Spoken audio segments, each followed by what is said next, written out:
Hey guys, welcome back to our channel Glitched Velocity. I'm your host Wazahat, and today in this video I'm gonna show you how to easily create 2D NPC characters for your 2D platformers or side scrollers in CopperCube 3D game engine with the help of an extension. So the extension is CopperCube 2D AI that you can purchase from my 𝙎𝙪𝙧𝙘𝙝 page. I will also provide the link in the description down below for the extension.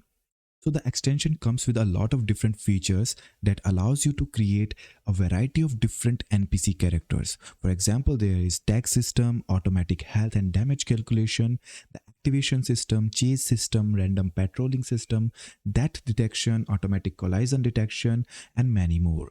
This also allows you to execute so many actions. For example, action on move, action on wait, action on activate, action on deactivate, action on shoot, action on reload, etc. etc. This also allows you to use some special variables, for example node name.hit, which will execute an action when a specific node is hit by the bullet or hit by the enemy. Then there is node name.health that you can alter the health variable for a specific NPC character. So without further ado, let's jump right into the topic. As you can see, I have these two files over my desktop here. AI_sample.ccb is the file that you will get when you purchase the extension. But for this video reference, I'm going to use platformer version 1.3.2.ccb file for the demonstration purpose. So I'm going to open it and let me just maximize it. As you can see, we have 4 overlays here and a background scene here.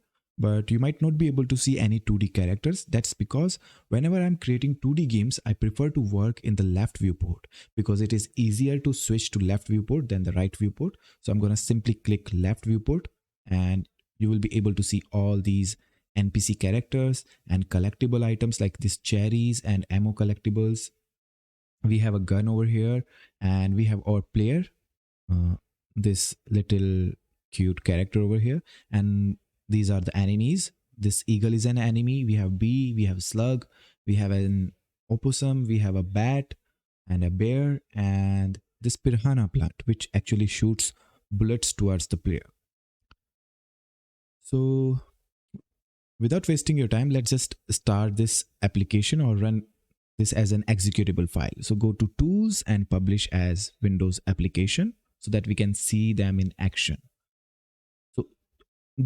As you can see, we have these 4 overlays. So the first one shows us the player health, which is 100. Then second one shows the gun player will have. Right now there is no gun. And then we have ammo for the gun. Then we have the collectibles. So it will show the amount of cherries that we have collected. And all the NPC characters are doing their stuff. Like this bee is patrolling this vertical area, and this slug is patrolling over here, and we have our eagle. Let me just maximize it so that we can see it much more properly. So we have eagle that's roaming here and there in a specific area, and all of these things has been done with the behavior that we are going to talk about. So I can move the character with left and right arrow keys or WASD keys. So, and I can also jump with spacebar. I can also perform double jump, and the camera is focusing on the player. So wherever the player moves, the camera will move along with the player.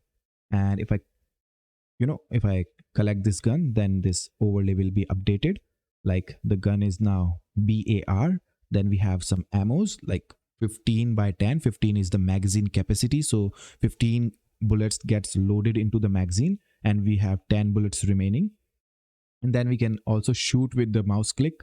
Where our cursor is pointing, the player will shoot the bullets, and bullet will automatically collides with the colliders in your scene.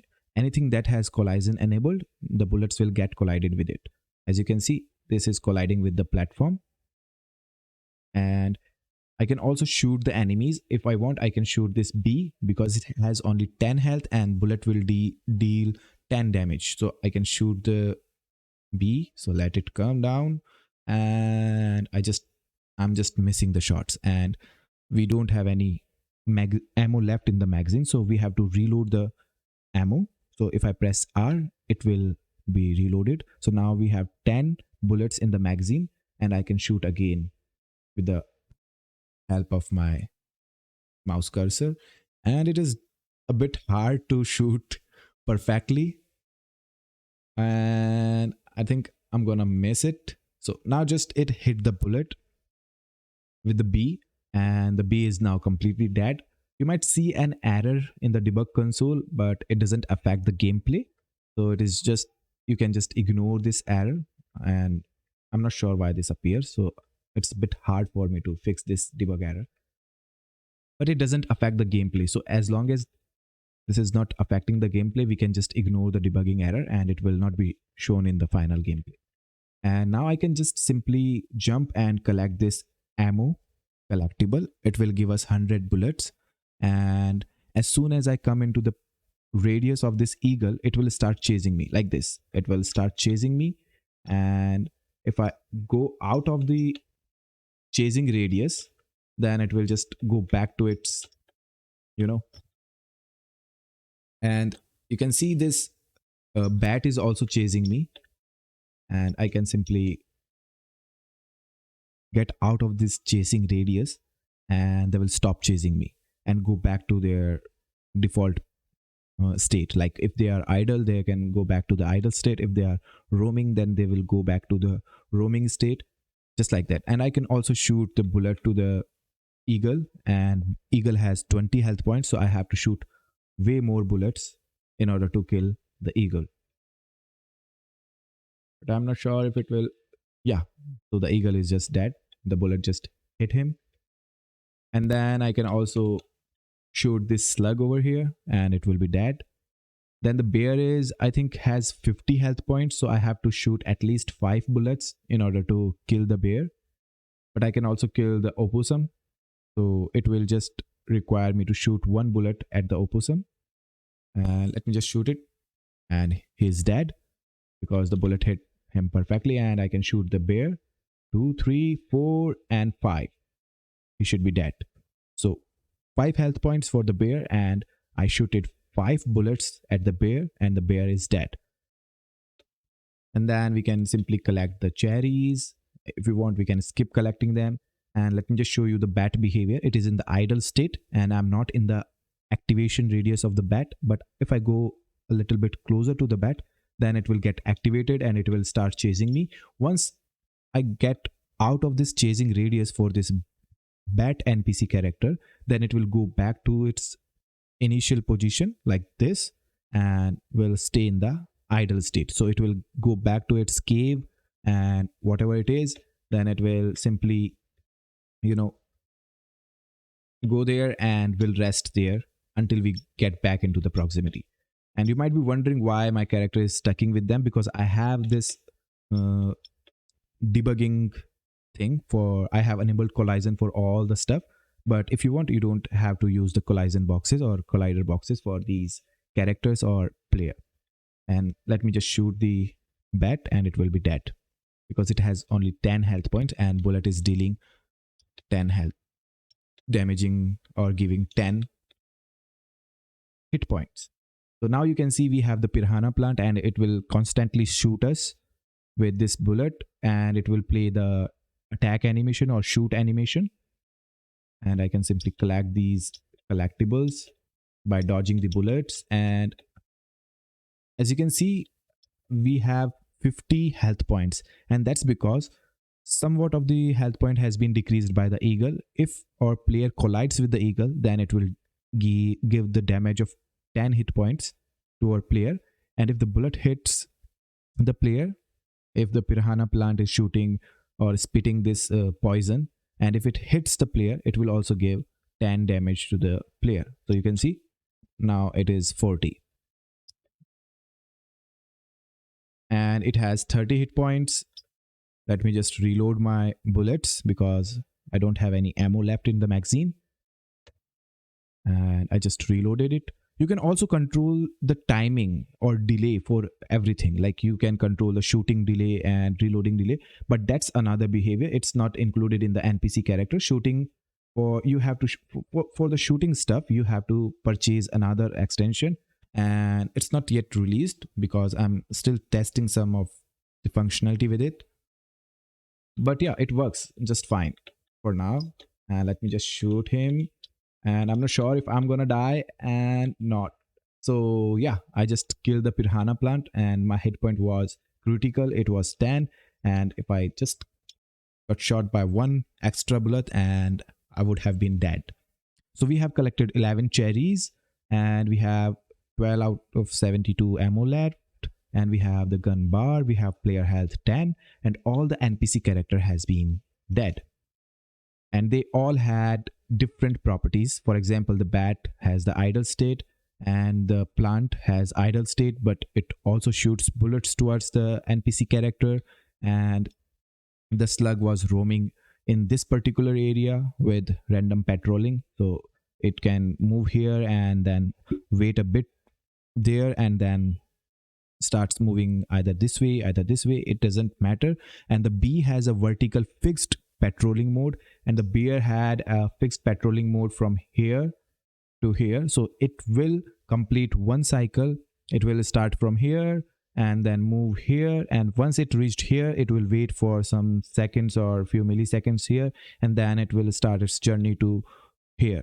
And the opossum has random patrolling from here to here, so it can move from here and then can change the position to either here, it can move here as well and then change position randomly. So it won't complete exactly or perfectly his one complete patrolling cycle from here to here. It can randomly switch position or direction to any position, like it can start from here and move to here and then can switch back to here, or it can simply go from here to here.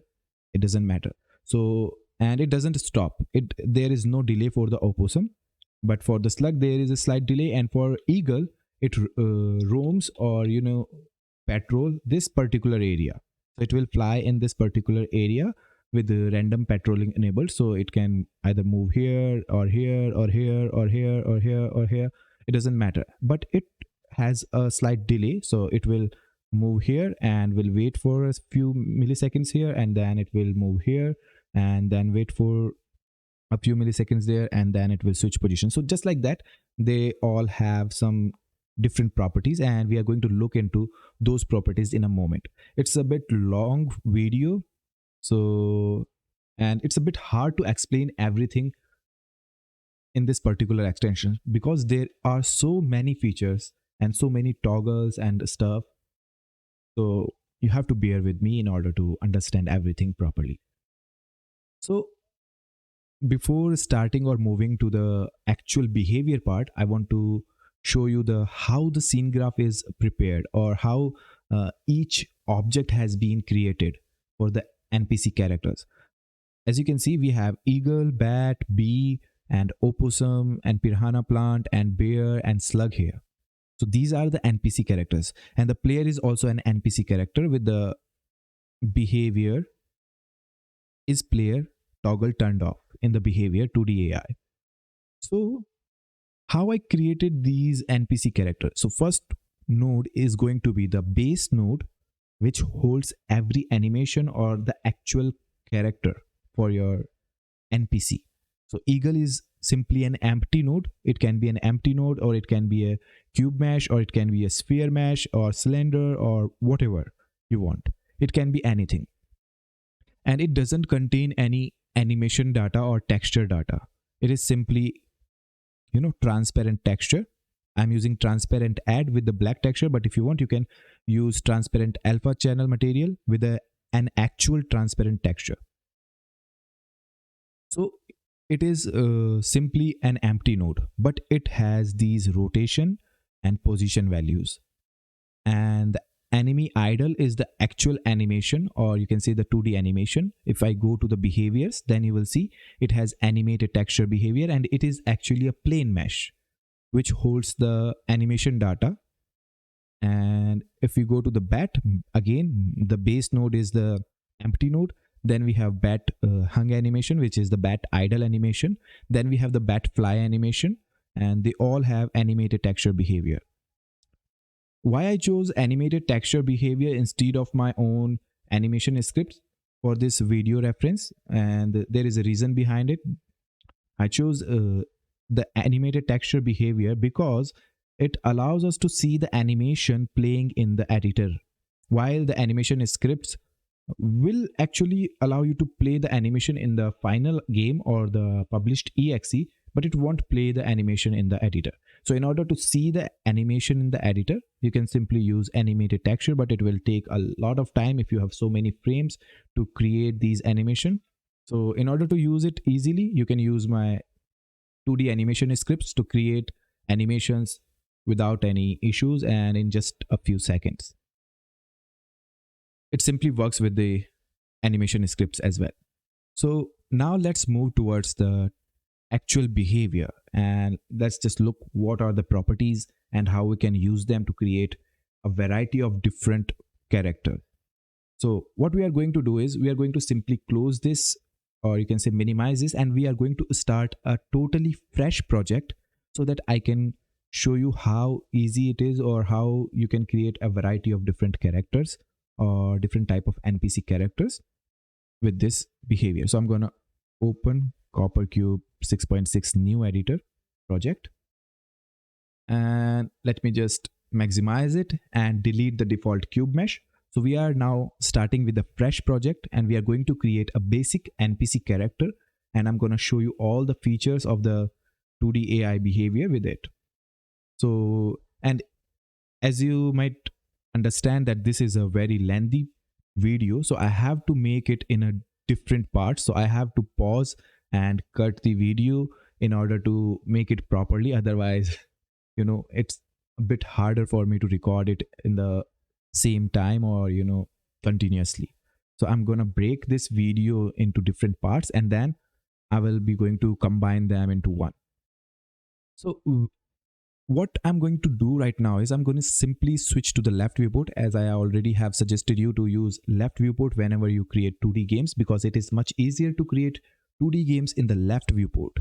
And now what we are going to do is we are going to simply delete the default skybox and we are going to import a dummy level. So what I'm going to do is I'm going to simply import a texture, and the texture that I'm going to use is background.png that you just have seen in the previous example. So we are going to use this image as a reference level, or you can say dummy level for our game. And I'm going to hit open. Now you can see we have 2048 by 604 as the resolution for this texture. And what I'm going to do is I'm going to create a plane mesh with the same measurement as the resolution of this texture. So I'm going to change the tile count to 1 and width to 2048 and length to the height of the resolution, which is 604. And then I'm going to hit OK. And then I'm going to go to materials and then select this texture. Either you can double click over it or you can press this icon over here to apply the texture to this plane mesh. And then we are going to simply change some properties like rotation on the y-axis and z-axis.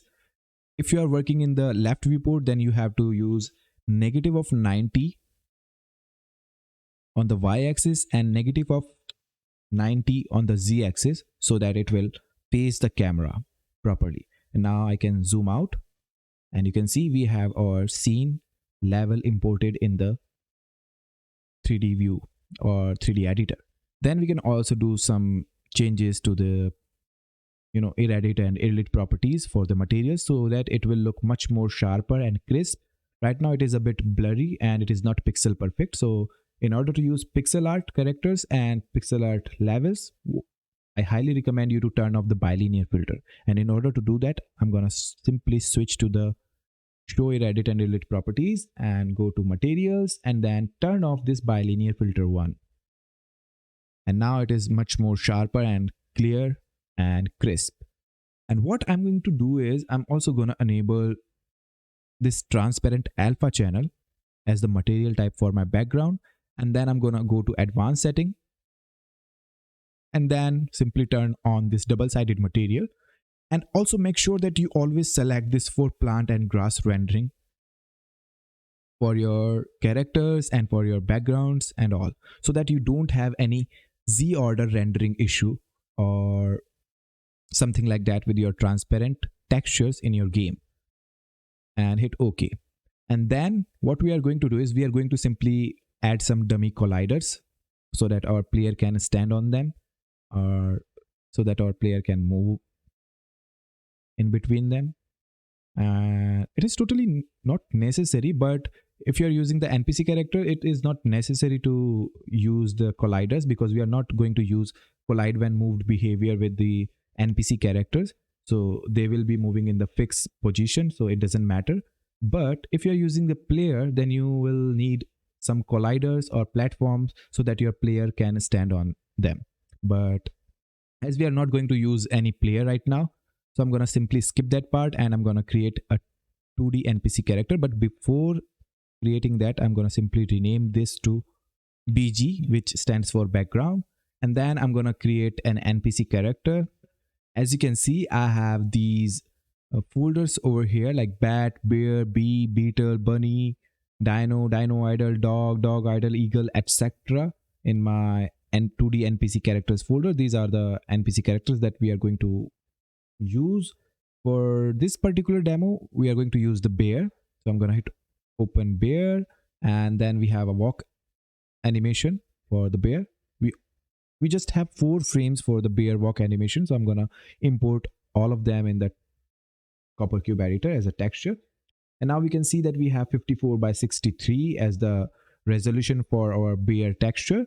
So what we can do is we can either create a cube mesh, sphere mesh, or empty node as the base of our NPC character, or we can simply create a plane mesh with the tile count 1 and width of 54, length of 63 as per the resolution of our bear character. And I'm going to hit OK. It will create a plane mesh here, and I'm going to simply rename it to plane mesh 1 to bear. And then I'm going to change the properties and before changing the properties, what I'm going to do is I'm going to simply clone it by pressing Ctrl C, and then I'm going to rename the cloned bear 1 to bear walk, because we are going to use it as a actual animation which will have the effect behavior animated texture with all these frames supplied to them, and the bear is going to be the base node with the 2D AI behavior attached to it, which is the main behavior for this particular video demonstration. And now I'm going to simply make this a children of our bear, and then we are going to select the bear, and then we are going to update some attributes. For example, we are going to change the position of the bear to 0, and then we are going to change the rotation to -90 on the z-axis and -90 on the y-axis. And now as you can see, it will rotate, but it is not visible yet. And that's because we have the same position for our background and for our bear. If you look at the position, we have 0.0, 0.0, 0.0 for all the axes, and the same goes for the background. So what I'm going to do is I'm going to change the x-axis position for our bear to 0.1 instead of 0.0, so that we have some layers system. So it will go as the NPC character layer, and you can say the background layer is at 0.0, then the NPC character level layer is on the 0.1. So we have bear on 0.1 on the x-axis, and we have background on 0.0 on the x-axis. And now what we are going to do is we are going to select the bear walk, and then we are going to change some materials here. So we are going to change to transparent alpha channel, because our bear is obviously going to have transparent texture. Then we are going to update some advanced setting, like we are going to check this double-sided material, and then we have to select this for plant and grass rendering, no alpha blending, render order independent. So I'm going to select this as well, and then we are going to turn off the bilinear filter 1. And then what we are going to do is we are going to apply some animated texture behavior to it. So we are going to go to effect behaviors and then animated texture, then select all the frames for our animation. So we are going to select the first frame, gonna hit OK, and then select the second frame. Let me just drag it here, and then select the second frame, hit OK, and then select the third frame and hit OK, and then the final frame, which is the fourth frame for our bear walk cycle, and then hit OK. So now you can see our bear is walking over this cube mesh. And what we are going to do now is we are going to simply use a transparent texture for our actual base node, or you can say the plane mesh with this cube texture, CopperCube default texture. So what I'm going to do is I'm going to select the bear node over here and go to materials, and before updating this material, I'm going to import a texture, which is going to be a simply black solid PNG file. So we have this black.png, which is nothing but a solid black texture. And then I'm going to apply it on the bear node here. And then I'm going to simply make it transparent add so that our bear will always be visible and the base node material is not visible at all. And if you want, we can simply attach the colliders, but we are not going to create a player, so we are not attaching the colliders right now. So what I can do now is I can simply scale this up a bit so that it will look much better in our game. But let me just scale it a bit down. Yeah. And then I can move it here. And then to the base behavior or base node, we are going to attach the AI behavior that we are going to use. So I'm going to select the bear and then I'm going to attach scripted behavior to the AI. And this extension is too much filled with so many toggles and features.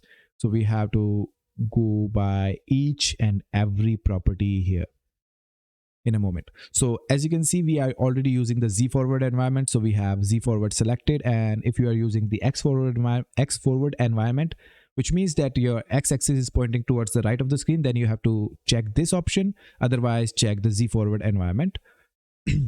And in future, maybe I should remove this X forward environment so that it will not be a lot of work for me to code same thing again for the X forward environment. And I think it is just easier to use Z forward environment or the left viewport. And then you can simply select is player if you're using the NPC as a player, but we are not going to use it as a player.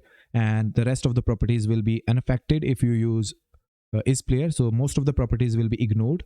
For example, it will only utilize the tags like attack actors with tag and tags, and then it will also use the health AI health property, but it won't use go back to room, go back to idle, and action on move, action on idle, all those properties. If it is not a player, it will only utilize a few properties from here if it is a player. So you have to uncheck it if you are using NPC character.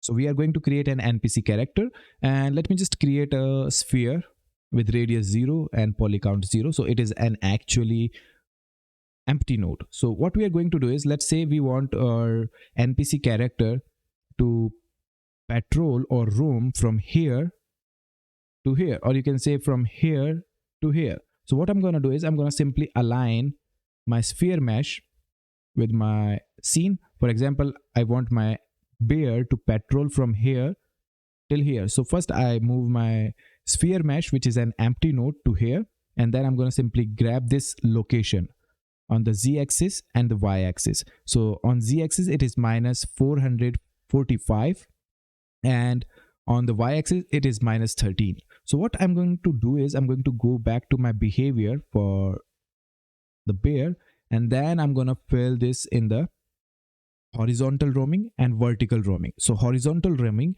I have to put y-axis position, and for z-axis position, and for vertical roaming I have to put y-axis position. Let's say I want my bear to be on the fixed position, like this is going to be the fixed position for the vertical roaming. We don't want it to roam vertically like this, because it is, it will look stupid that if a bear is moving in air like vertically like here. So we are going to utilize only the horizontal roaming. So what I'm going to do is I'm going to simply fill the horizontal roaming with the z-axis, and for the vertical roaming I'm going to use minus 13 for, let me go back to the properties here. So vertical roaming we are going to use minus 13 here for the vertical roaming minimum, and for vertical roaming maximum we are going to use the same. And for horizontal roaming we know that we have minus 445, and then we are going to use, we are going to select this sphere mesh again, and then we are going to move it here because we want our bear to move from here. So now what we are going to do is we are going to notice the z-axis position again, because we don't want to change our vertical position. So we have 13.5 minus 13.5 as the vertical position, but we have 126, positive 126 as the z-axis position. So I'm going to go back to bear, go to 2D AI behavior, and for horizontal roaming, what I'm going to do is I'm going to put positive 126 here. And now let's just get back to other properties. Like we have AI health. It is self-explanatory. It will give some hit points to the NPC character. Right now it is 100 hit points. Then we have AI speed. It is going to be the movement speed for the NPC character. Then we have some tags. We can change it to bear. It will give the NPC character a specific tag. Then we can use attack actors with tag. So it will only attack those actors, or it will start chasing only those NPC characters which will have these tags that you will fill in here. For example, player. So it will now attack only those NPC character which will have this 2D AI behavior attached to them and has this tag as player. Then we have enemy size, and I just forgot to remove this property because it does nothing in the extension. So it is just, you can say, a placeholder, because enemy size is now automatically calculated. It was from a previous version, so it will probably get removed in the next update of this behavior. So you have to ignore this. Then we have AI activation radius. So whenever your enemy for this particular NPC character enters the activation radius, then it will do something which is going to be the action on activate. You can either use change texture or do something else on the action on activate. So you want your bear to do something whenever the character enters the activation radius. So what this do is it defines the activation radius, how large the activation radius is, or how short you want your activation radius around the NPC character. So you can enter 200 here, so it will be going to be 200 points larger. And if you want, you can use 100 or 500 or 1000. So it decides the size of the activation radius. So whatever value you want to put in here, you can go with that. So I'm going to use the by default, it is 200. So I'm going to use it as it is. Then we have AI shoot toggle. If you want your NPC character to shoot towards the player after reaching a certain radius, so it will start chasing, and if the player comes in a shooting radius, then it will start shooting the player. So let's say if you have a activation radius of 200 and shooting radius of 100, so your player comes in the 100 radius, it will start shooting. And otherwise, if you have a chasing radius, then it will chase the player in the activation radius. So AI activation radius is also the chasing radius. So we have then AI chase option. You also have AI shooting radius, so you can increase and decrease the size of the shooting radius. If you want, you can have 500 as the shooting radius, then it won't get activated first, it will start shooting directly. Then we have AI chase option. So it allows your NPC character to chase the enemy whenever it comes in the activation radius. So once the enemy gets in the activation radius, your AI will start chasing him. You can either have vertical chase enabled, you can have horizontal chase enabled, and you can also have both of them enabled. So for example, if you are creating some birds, like flying creatures like birds or aeroplanes or something like that, then you will probably going to use both of them. But if you are going to use land characters like bear, rabbit or something else, then you will probably not going to use the vertical chase option, because you want your NPC character to chase him horizontally on the z-axis. So it depends on your developing environment or on your NPC character, how you want your NPC character to chase the player or something like that. Then we have AI stop chasing radius. So whenever your NPC character or your enemy character get out of the radius, chasing radius, then your NPC character will go back to the idle or go back to roaming or do something else. You can define it in the AI stop chasing radius. So let's say your AI activation radius is 200, but your AI stop chasing radius is 300. So let's say your enemy comes in the 200 activation radius and your NPC gets activated and it starts chasing the enemy, and then your enemy moves so fast and that it goes beyond the activation radius and go beyond 300, which is the activate AI stop chasing radius. Then your NPC character will go back to idle or go back to roaming and stop chasing the player. That's it. And then we have AI check last chase. So whenever your NPC character is chasing a player, what it does is it checks the last chase of your enemy, or the uh, whatever enemy tag you have given in here. For now we have player, so you can also call him player.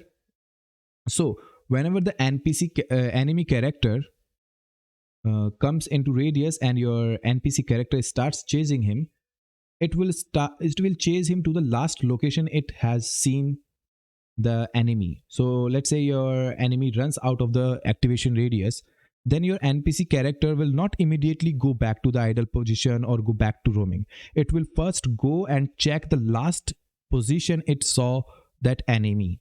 So let's say if your enemy was here before leaving the activation radius, then this bear will go to this position first and then only go back to the idle position or roaming state or idle state or whatever state you have given him initially. But if you have this option unchecked, check last chase, then as soon as the enemy goes out of the chasing radius, it won't come here to check the last chase. The NPC character will immediately go back to the idle state or go back to the roaming state. It is useful in some cases, so you can have that option enabled. And we will go back to the demo here in order to show all these features in these scripts. So basically I'm using this particular fresh project just to make you understand how to create your NPC character and how all these values changes and how you can utilize them. Then we have go back to idle. So let's say if your player is in the idle state, for example, in this particular example I have shown to you, this bat is in the idle state initially, and this piranha plant is in the idle state and initially, but this piranha plant has no chasing behavior, so it won't chase the player whenever our player or enemy comes into this radius, its chasing radius or its activation radius. So it will stay here, and instead of chasing, it starts shooting the player whenever the player comes into the activation radius. But this bat is initially in the idle state, but it will start chasing the NPC character or enemy or the player whenever that enemy comes into the range or comes into the activation radius. It immediately starts chasing him. And we want that once the player or enemy get out of the chasing radius, we want this bat to fly back to the initial position and go back to idle position it has previously. So what this option does is it makes sure that your bat or any other NPC character which was initially in the idle position will go back to this idle position and then change its animation or something else to idle state. So you have this action on idle.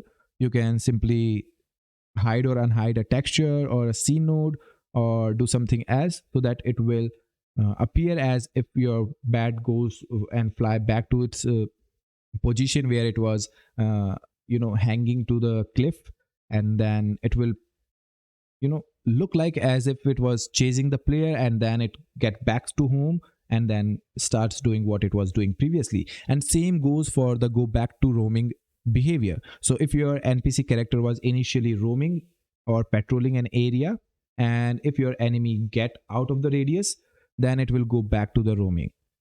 Otherwise it will stay there wherever the player will be, or player or enemy character get out of the chasing radius. I know it sounds a bit complicated whenever I'm explaining all this stuff, but this is pretty easy to use in games, and I tried to make it easier, but I'm pretty sure it is more complex than being easy. But generally, you don't have to change a lot of things when you are creating 2D platformers. All you have to do is simply attach the behavior, fill in the horizontal and vertical roaming stuff, and then fill in the actions that you want to execute. For example, action on move, action on shoot, action on wait, and all those stuff. And then there are some toggles that you need to turn on and off, but by default they are pretty much good that you can leave on them, so it doesn't matter. So then we have AI collision. It is pretty self-explanatory. So if you have this option enabled, then whenever your character is in the roaming state, and if it collides with anything that has the collision enabled for it, then it will immediately switch back to another direction, and instead of getting passed through that. For example, if I go here and let's say we have this bee which is moving vertically, and if we have a AI collision enabled for the bee, then what it will do is, if there is any obstacle around here, then instead of going down till here, it will simply come down here, and if there is an obstacle around here, it will immediately switch back to the up direction, and it will fly back to this position, and then it will simply patrol like this instead of getting down till here. So it won't get passed through this collider obstacles. So it will have this collision enabled for all the other objects in your scene. Then we have this AI roam, which means if you want roaming enabled for your NPC character or not. So let's say if you want your player to stay idle, then you can simply uncheck this option, AI roam. For example, in the piranha plant and for the bat, we have this option disabled. So AI roam is disabled, and it will simply ignore this horizontal roaming, vertical roaming, and all the roaming stuff.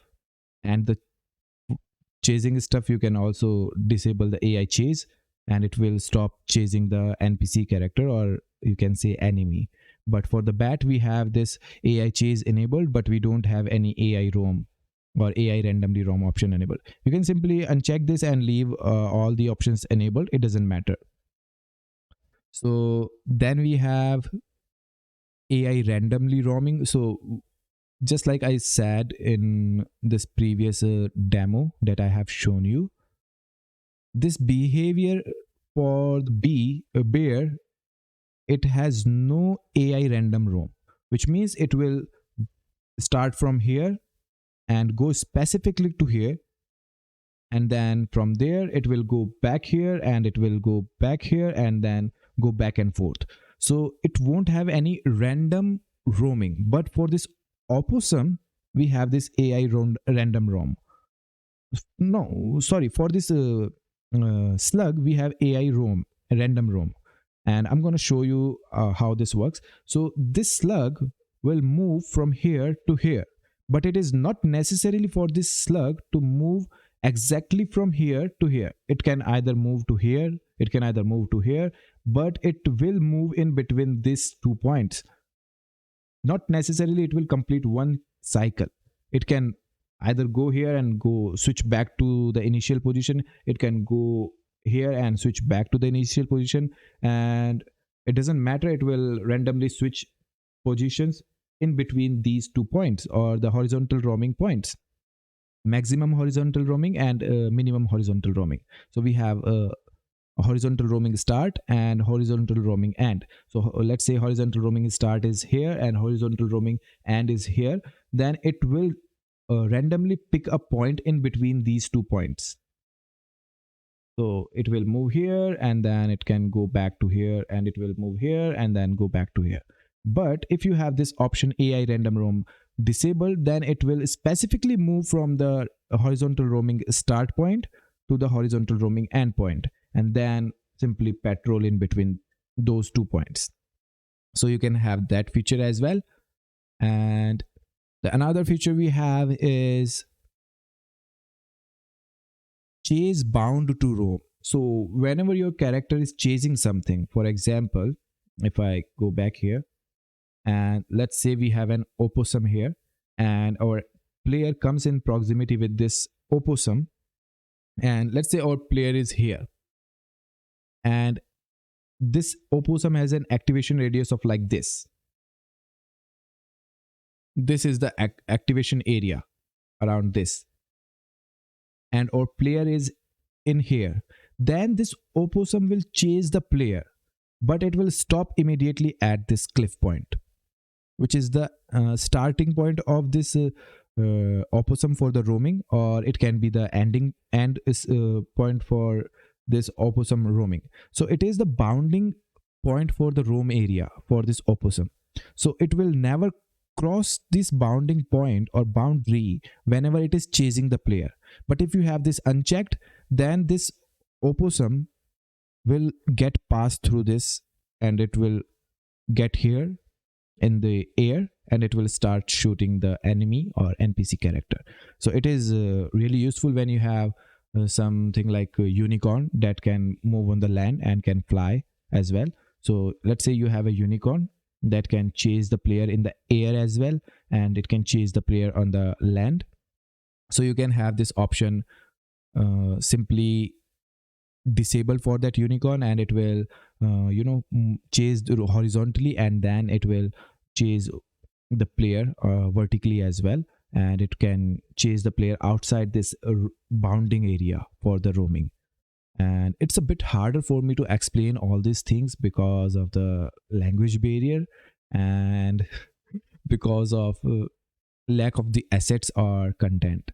I'm thinking of making this extension totally free, but I have put a lot of efforts in creating this extension, so I don't want that everybody will go and download it and then doesn't give me credit back and shout at me. And lately I have been targeted by many haters in the community, so that's why I'm putting a price tag in front of these extensions that I'm providing to you, because I have put a lot of effort in this and it's really easy. So right now I haven't changed anything in this default extension except these horizontal and vertical roaming stuff, and I'm going to show you how it easily may change the behavior of creating 2D NPC characters easily. You might be wondering why this video is so long. If it is very easy to create NPC character, this should be very short, but it is very lengthy because of these properties and toggles. However, if I have to create an NPC character, it is just easy. I will simply attach this 2D AI behavior to my base enemy character or NPC character, and then simply change a few toggles here and it will be just fine to get shooted.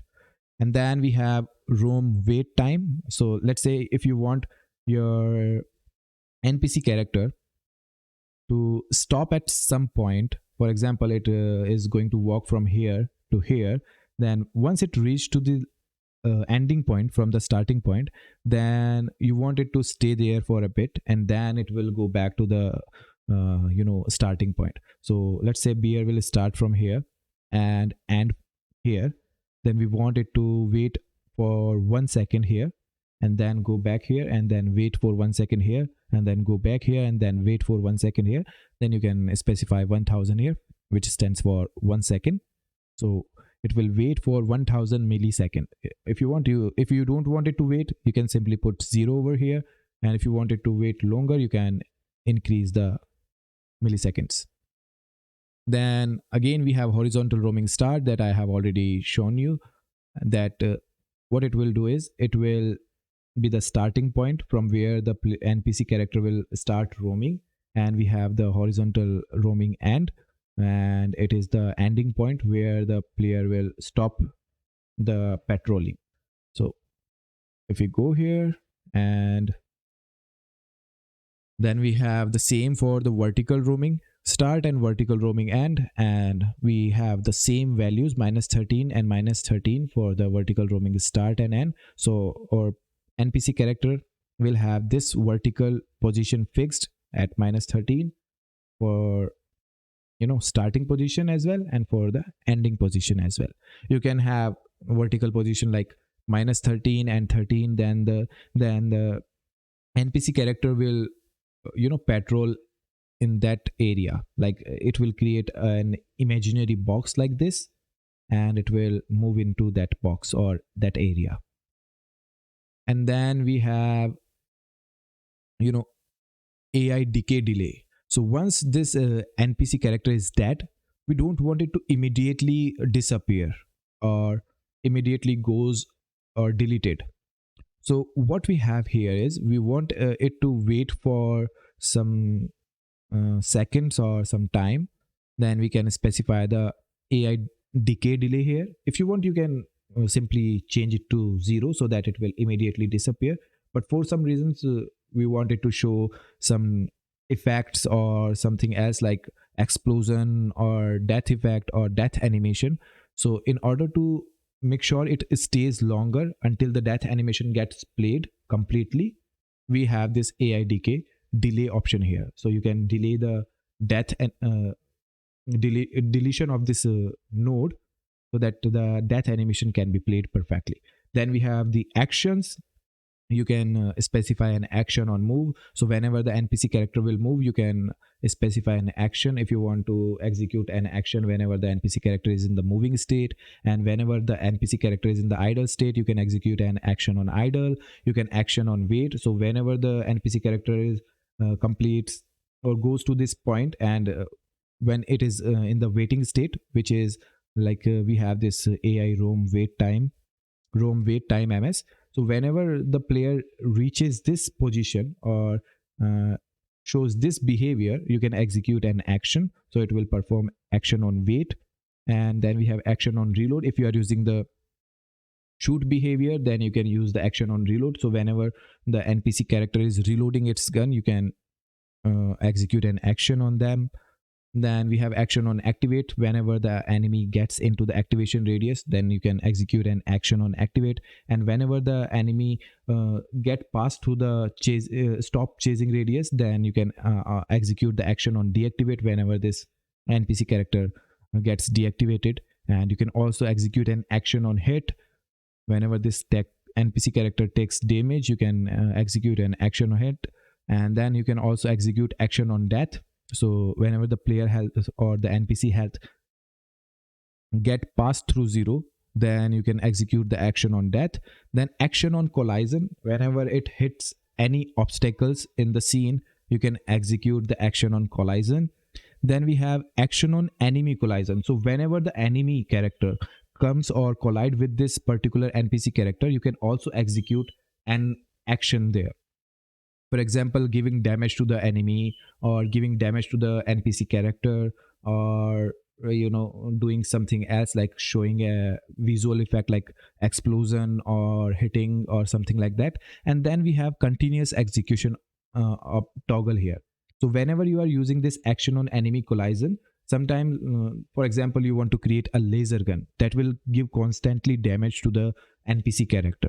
So if your player or NPC character remains in the collision detection, or you can say in the zapper, then it will give constant damage to the NPC character. Or you can say we have a laser gun and you want it to execute the action multiple times, for example giving damage to the NPC character, you can do that with this continuous execution option enabled. But if you have this disabled, then it will execute the action on enemy collision only once, as long as the player or enemy collides with each other. It doesn't matter if they are still in the collision, it doesn't execute the action again. You need to get out of the collision and then collide back in order to get the damage or execute the action on enemy collision again. So that's all the features of this extension. And now let's just test the application by pressing this test as Windows application, so that we can make sure that our bear will walk from here till here. So let's say test as Windows application, and we are unable to see anything if our bear is walking on the correct position or not.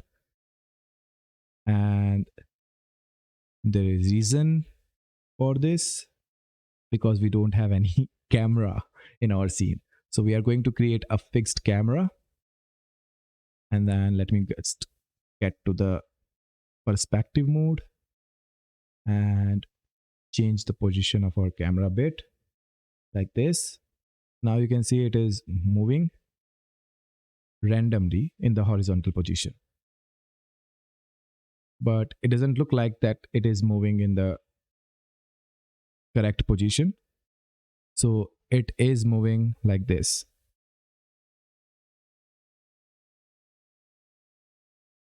And it is moving randomly. Right now it is moving randomly from this point to this point.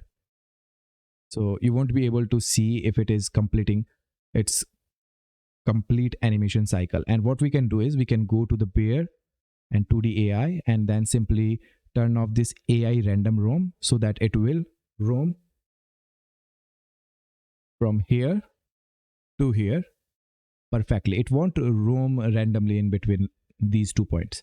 So now it will patrol the area perfectly.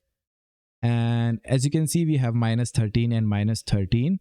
So let me just change it to -13.5 because I think we have -13.5 for the sphere mesh, or we can simply change it to 14, -14 I think, for the vertical roaming. So for vertical roaming, we can change it to -13.5 or -13.14. Let's just try -14. And let's see what it does. So it is still here, and let's just change it to something more like -14. Instead of -14, let's just try -24 if it moves. And it is still moving down here. And let's just, oh, we have to use something like 10 so that it will move up instead of, yeah, we have to use a higher value because whenever we are using the y-axis, we have to use a bit of high value because we have this z-axis position here, and you know we have this pivot point for this bear over here, so we have to compensate it. Either way we can do is, what we can do is we can change the pivot point to here, but that won't be sufficient. So it is much better, what we can do is we can change its pivot point like here is the pivot point for our bear. So what we can do is we can change it to like this. So 38 is the actual y position. So what we are going to do is we are going to select the bear, go to behavior, 2D AI, and then put 38 for the vertical roaming and vertical roaming start and vertical roaming end. So now if I test, then you will see it is perfectly moving or aligning with the area that we have specified. So it is now moving perfectly and roaming the area.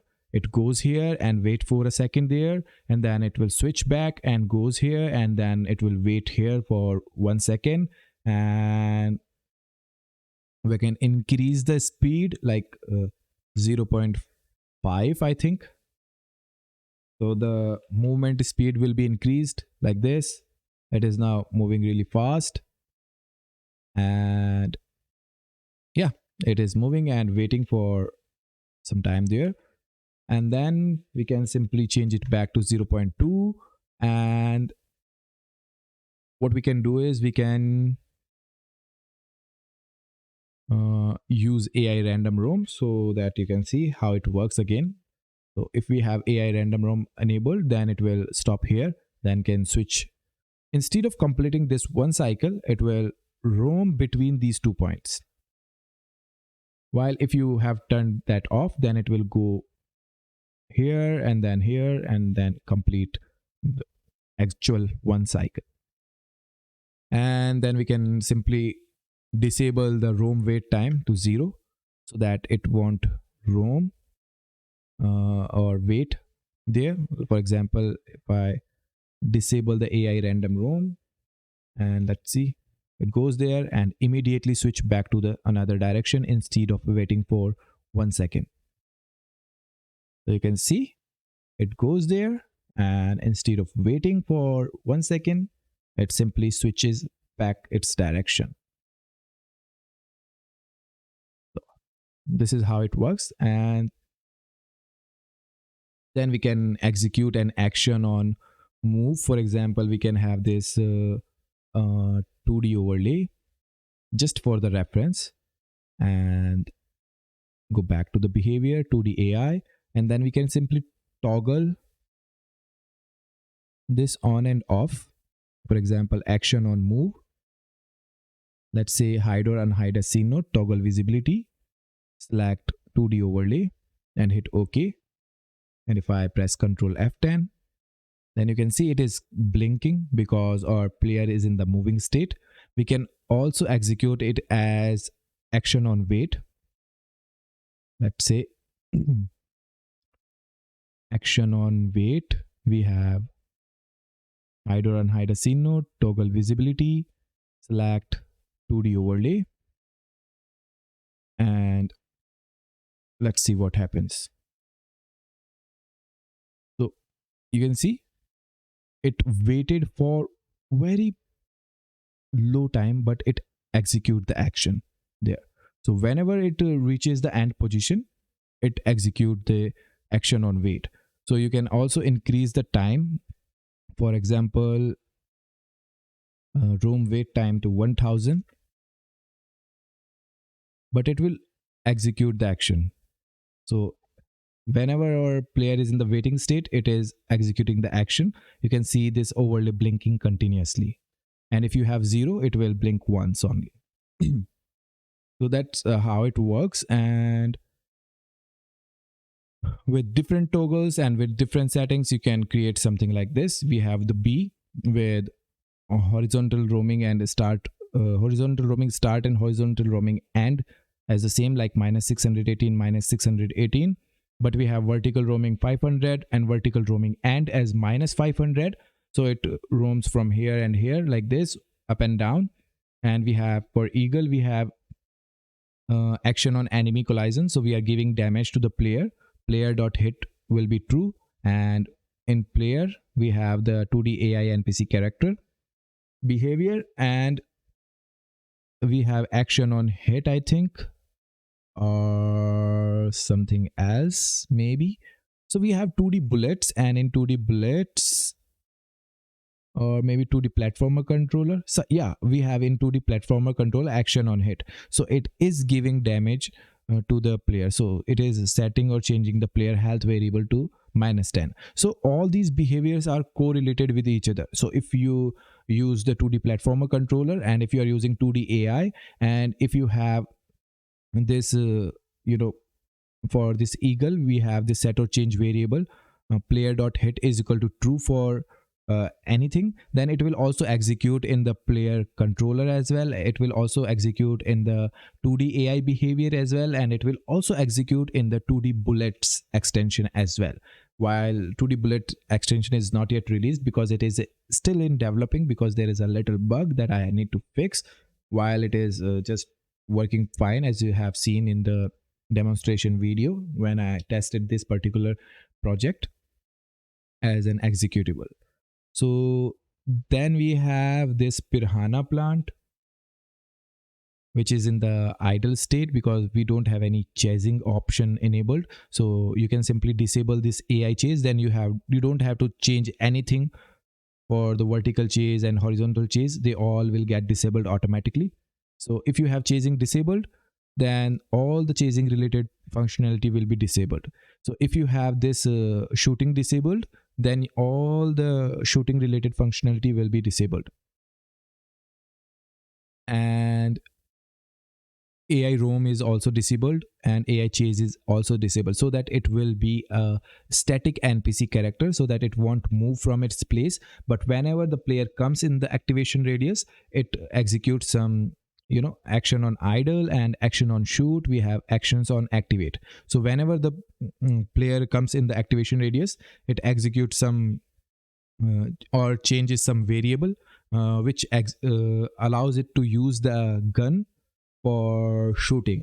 Then we have also hide or unhide a scene node, and we are not doing anything right here because it was just for testing purpose, so you can simply disable it. But we have action on shoot. So in action on shoot, we are actually hiding the plant idle animation, and we are simply unhiding the plant shoot animation so that it can play the shooting animation, or it can actually shoot the bullets. And on action on idle, we can simply hiding the plant shooting animation, and we are making the plant idle animation visible. So whenever the player goes out of the activation radius, it switches back to the idle animation, and whenever player comes into the activation radius, it or the shooting radius, it starts shooting and plays the shooting animation. So you can use this for so many different features with so many toggles.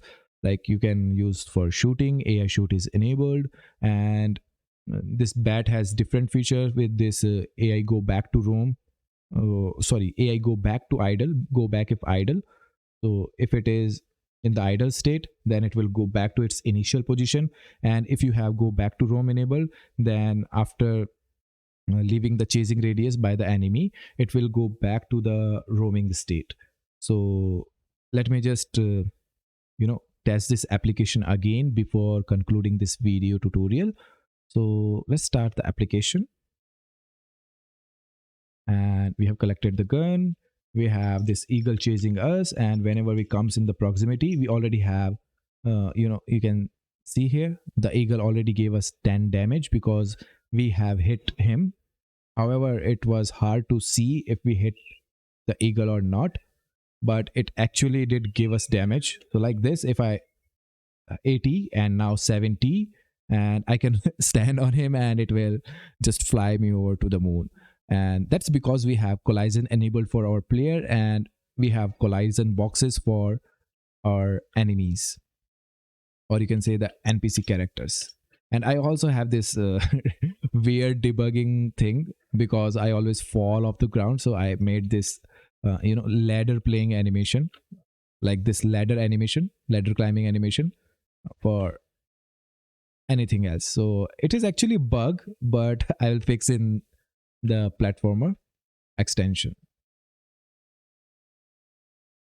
because I haven't released this in the platformer extension because it was updated, and I will soon fix it in the platformer extension and will update it. That's because whenever you don't provide any ladder folder, then it will simply use the top node as the ladder. So I have plain mesh 1, which is the background, as top node in my scene graph explorer. So it is now acting as ladder, and I can shoot the bullets, like I can kill the bee. And let me just kill this eagle, so it is shut down. And we have this slug. It doesn't give us damage, but we can actually ride the slug by we can actually ride the eagle and the bat, those NPC character which has vertical chasing, we can ride them. And let me just show you. And that's why I was saying that when you have physics enabled, then you can create elevators or lifts easily. You don't have to do anything like this. You can stand on them and the bat will come here in a moment, and it starts chasing us instead of going to the idle position because we were in the activation radius, and now it is just flying us to the moon. Yay!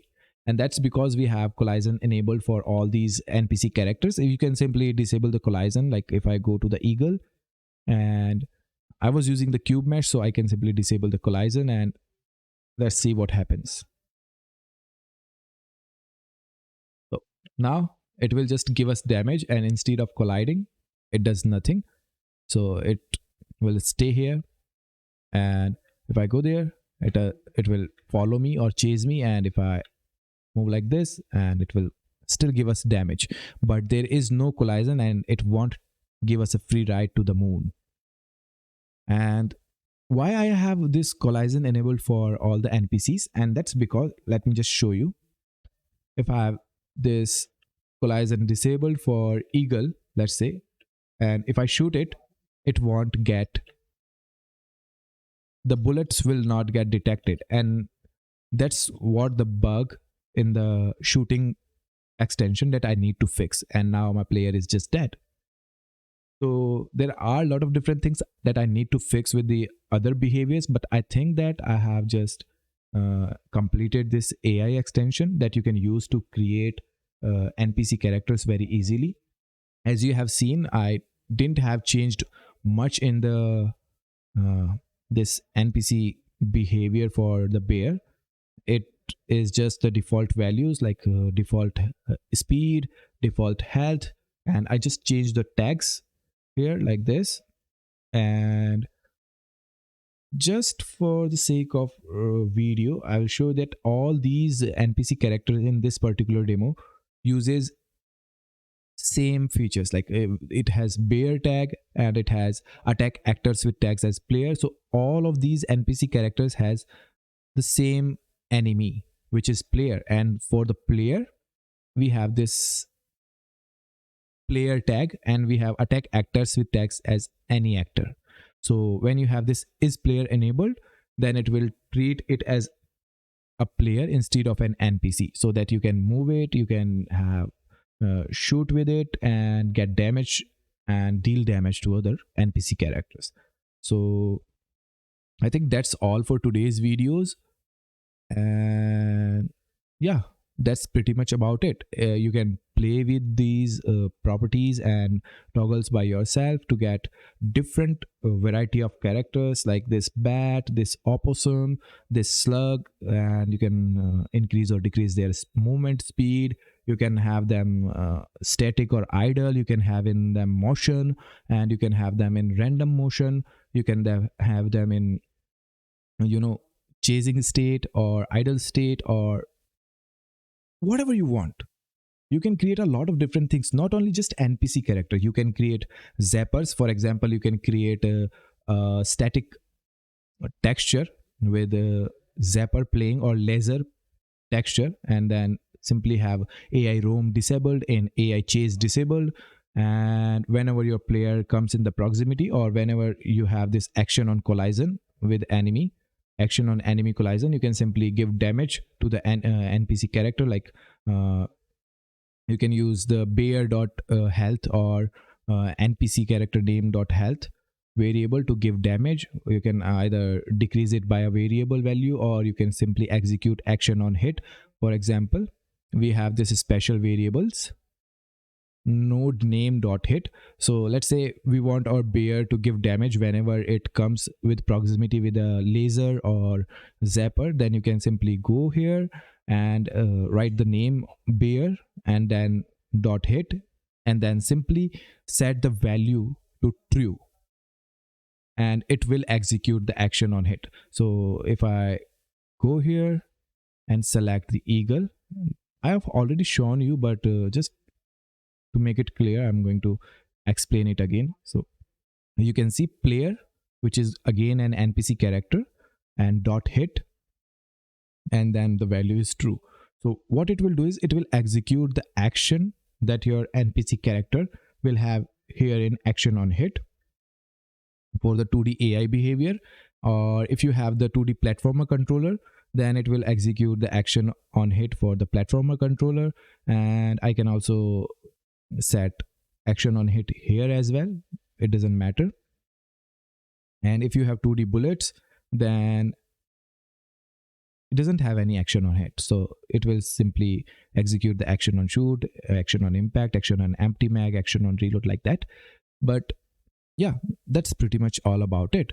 So that's how you can execute the action on hit and give constant damage to your player or enemy or whatever character you have. And I think this is the conclusion of the video. I hope I explain it in more detail, and I hope that you understand it. But maybe I just made it more complex or harder to understand it with this language of mine and limited understanding of the English language. So I just hope that you like this video and like this, extension. So if you like the video, give it a thumbs up, and if you are new to the channel and if you like the content that I post here on my channel, then hit the subscribe button. Don't forget to get this bell icon as well. And in future I will also be trying to upload more videos on the AI, because I have been dealing with the AI content like stable diffusion and some voice models like RVC and all those stuff. So I will be providing you videos on those topics as well, maybe, but I'm not sure.